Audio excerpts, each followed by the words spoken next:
ನಮಸ್ಕಾರ, ಅಶುವೇಗ ನ್ಯೂಸ್ಗೆ ಸ್ವಾಗತ. ನಾನು ವಿಜಯಲಕ್ಷ್ಮಿ. ಮಾಜಿ ಸಿಎಂ ಕುಮಾರಸ್ವಾಮಿ ಅಥವಾ ನಿಖಿಲ್ ಸ್ಪರ್ಧೆ ಮಾಡಬೇಕೆಂದು ಈಗಾಗಲೇ ನಿರ್ಧಾರ ಮಾಡಿದ್ದೇವೆ ಎಂದು ಡಿಸಿ ತಮ್ಮಣ್ಣ ಹೇಳಿದ್ದಾರೆ.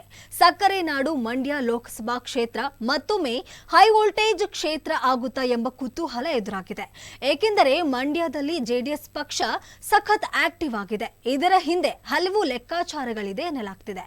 ಮಂಡ್ಯದಲ್ಲಿ ರಾಜಕೀಯ ಚಟುವಟಿಕೆ ಗರಿಗೆದರಿದೆ. ಮತ್ತೆ ಮಂಡ್ಯ ಅಖಾಡಕ್ಕೆ ನಿಖಿಲ್ ಎಂಟ್ರಿ ಕೊಡಲಿದ್ದು ಮೈತ್ರಿ ಅಭ್ಯರ್ಥಿಯಾಗಿ ನಿಖಿಲ್ ಬಹುತೇಕ ಫಿಕ್ಸ್ ಎನ್ನಲಾಗ್ತಾ ಇದೆ. ಸೋತಲ್ಲೇ ಗೆಲ್ಲಲು ರಣತಂತ್ರವನ್ನ ರೂಪಿಸಿದ್ದು ಮಂಡ್ಯ ಜೆಡಿಎಸ್ ಪಾಳೆಯದಲ್ಲಿ ಸಿದ್ಧತೆ ನಡೆಯುತ್ತಿವೆ. ಈ ತಿಂಗಳ ಅಂತ್ಯಕ್ಕೆ ಜಿಲ್ಲೆಯಾದ್ಯಂತ ನಿಖಿಲ್ ಪ್ರವಾಸ ಕೈಗೊಳ್ಳಲಿದ್ದಾರೆ. ಎಲ್ಲಾ ಕ್ಷೇತ್ರದಲ್ಲೂ ನಿಖಿಲ್ ಕುಮಾರಸ್ವಾಮಿ ಮಿಂಚಿನ ಸಂಚಾರ ಮಾಡಲಿದ್ದಾರೆ. ಆ ಬಳಿಕ ಲೋಕಸಭಾ ಕ್ಷೇತ್ರದ ಅಭ್ಯರ್ಥಿ ಆಗಲಿದ್ದಾರೆ ಎನ್ನುವ ಮಾತು ಕೇಳಿ ಬರ್ತಾ ಇದೆ. ಮಾಜಿ ಸಿಎಂ ಕುಮಾರಸ್ವಾಮಿ ಅಥವಾ ನಿಖಿಲ್ ಸ್ಪರ್ಧೆ ಮಾಡಬೇಕೆಂದು ಈಗಾಗಲೇ ನಿರ್ಧಾರ ಮಾಡಿದ್ದೇವೆಂದು ಡಿಸಿ ತಮ್ಮಣ್ಣ ಹೇಳಿದ್ದಾರೆ.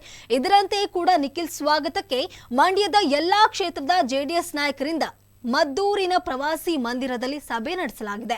ಜೆಡಿಎಸ್ ವರಿಷ್ಠರಿಂದಲೇ ಸೂಚನೆ ಲಭ್ಯವಾದ ಹಿನ್ನೆಲೆಯಲ್ಲಿ ನಿಖಿಲ್ ಪ್ರವಾಸಕ್ಕೆ ತಯಾರಿ ಆರಂಭವಾಗಿದೆ.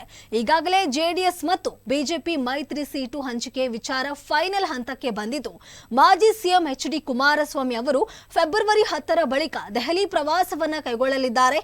ಎಚ್ಡಿಕೆ ದೆಹಲಿ ಭೇಟಿ ವೇಳೆ ಬಿಜೆಪಿ ಹಿರಿಯ ನಾಯಕರನ್ನ ಭೇಟಿ ಮಾಡಿ ಸೀಟು ಹಂಚಿಕೆಗೆ ಅಂತಿಮ ಮುದ್ರೆ ಒತ್ತುವ ಸಾಧ್ಯತೆ ಇದೆ. ಕುಮಾರಸ್ವಾಮಿ ಅಥವಾ ನಿಖಿಲ್ ಇಬ್ಬರಲ್ಲಿ ಯಾರಾದರೂ ಒಬ್ಬರು ಮಂಡ್ಯದಿಂದ ಕಣಕ್ಕೆ ಇಳಿಯಲೇಬೇಕು ಎಂಬ ಒತ್ತಡ ದಳ ಕಾರ್ಯಕರ್ತರಿಂದ ಆರಂಭದಿಂದಲೂ ಕೇಳಿ ಬರ್ತಾನೆ ಇದೆ.